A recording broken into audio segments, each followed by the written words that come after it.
Vincent William van Gogh 30 Mart 1853 ildə anadan olmuşdur. O 1890-cı il 29 iyul sui-qəsd nəticəsində ölmüşdür. O həyatda olarkən sadəcə bir əsər saxlamışdır. Vincent van Gogh ölümündən sonra Qərb incəsənət tarixinin ən görkəmli simalarından birinə çevrilmişdir. Vincent van Gogh 10 il ərzində təxminən 2100 əsər yaratmışdır. Bu əsərlərin içinə natürmort, peyzaj, portret və avtoportretlər daxildir. Bütün bunlara baxmayaraq, Vincent van Gogh çox böyük əziyyətlər çəkmişdir. O, maddi cəhətdən əziyyətlər çəkmişdir və ruhi xəstəlikləri olmuşdur.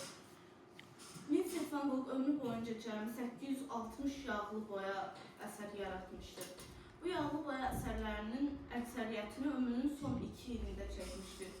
O sui-qəsd nəticəsində özünü öldürmüşdür. 1882 ildən başlayaraq o incəsənətlə məşğul olmağa başlamışdır. 81-ci ildə Brüsseldə, 1885-86-cı illərdə isə Antwerpində rəssamlıq akademiyasında təhsil almışdır.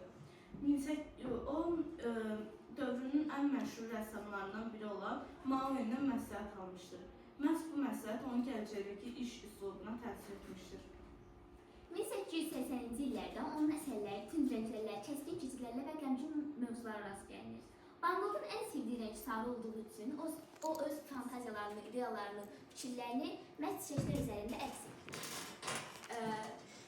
Onun dünya şöhrətli ən məşhur əsərlərindən biri olan Günəbaxan adını verdiyi qoyduğu çiçəklər portreti və mən də bu gözəl əsəri çəkmək istədim. Rəsm çox parlaq və eləcə də emosionaldır.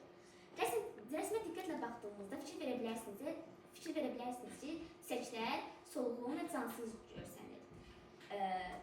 Sarı rəngin tonunda sarı rənglər diqqətlə baxdığımızda sarı və narıncılara daha çox rast gəlinir və bu sanki izləyicilərə bir mesaj ötürməyə çalışır.